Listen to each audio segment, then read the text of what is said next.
Good morning. It's Monday, January 18th, 2021. This is John Frenaye, and this is your Eye on Annapolis Daily News Brief.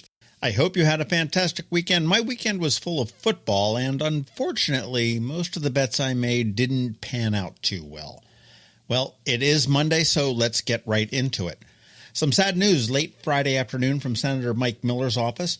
After battling pancreatic cancer for several years, the former president of the Maryland State Senate passed away at age 78. Maryland Governor Hogan said, "Serving the people of our great state was Mike Miller's life's work, and he did so with unrelenting passion and courage for a remarkable 50 years. Miller was first elected to the House of Delegates in 1970 and to the State Senate in 1974 and assumed the presidency of the State Senate in 1986 and led that body until he relinquished the position in late 2019. Miller fully resigned from the Senate due to his worsening health just 3 weeks ago, and the governor has ordered Maryland flags to fly at half-staff until interment. The Anne Arundel County Police are asking for help in locating a critically missing teenager. Maya Fares, a 16-year-old female from the 400 block of Gatewood Court in Glen Burnie, was last seen on Thursday, January 7th at 2:30 p.m. Maya is described as 5'3", 110 pounds, and has long brown hair. She has been known to frequent areas of Baltimore City. Police are asking anybody with info to call them at 410-222-4731. For a photo of Maya Fares, you can go to eyeonannapolis.net. In advance of the presidential inauguration on Wednesday, Governor Hogan has issued a state of emergency for the state of Maryland. This is somewhat of a precautionary, and while there have been no reported instances of violence in Annapolis or around the state of emergency will allow the governor to act immediately should the situation warrant. It also allows for some reimbursement from federal agencies for some of the costs. The governor, along with D.C. Mayor Bowser and Virginia Governor Northam, have asked everyone to watch the inauguration from home and to not go into the district. Tomorrow is the day. Vaccines start to roll out in Anne Arundel County for more people. We are now entering Phase 1B of the vaccination plan, which will include residents over 75 years old and eventually teachers, congregant living residents, assisted living residents, and a few other groups. All Anne Arundel County residents are encouraged to register for the vaccine at aacounty.org/COVIDvax. And if you are in the current phase, you will be able to make an appointment or request to be notified when your phase is being vaccinated. However, despite moving forward, we did learn on Friday that the federal government did not have the reserves of vaccine that they said they had. So there likely is a demand problem here, and the supply will not be meeting the demand just yet. Expect some backups.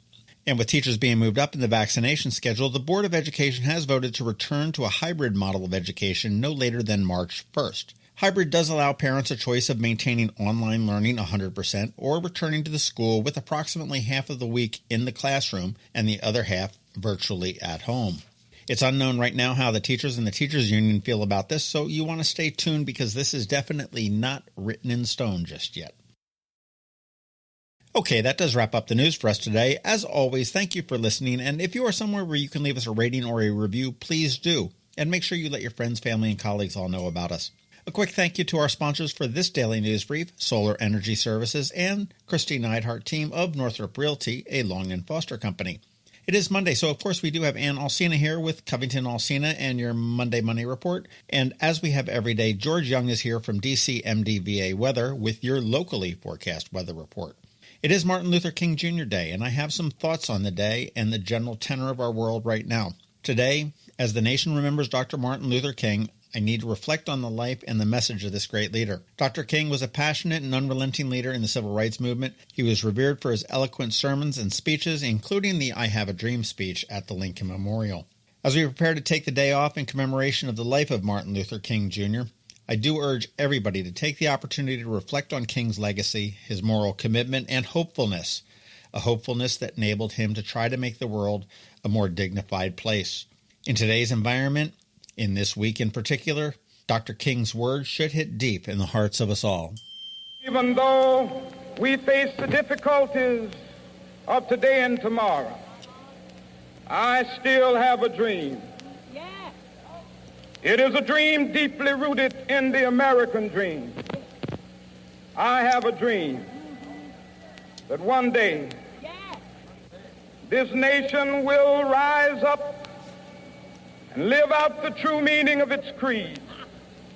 We hold these truths to be self-evident, that all men are created equal.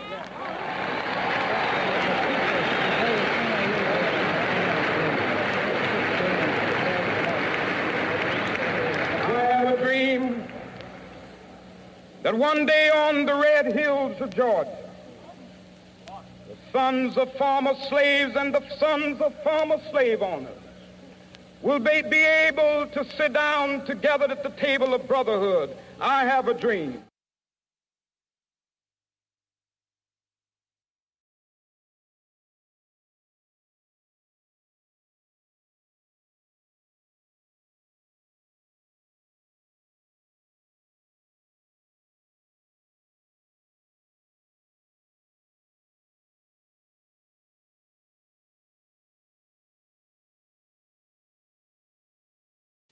Good morning. It's Monday, January 18th, 2021.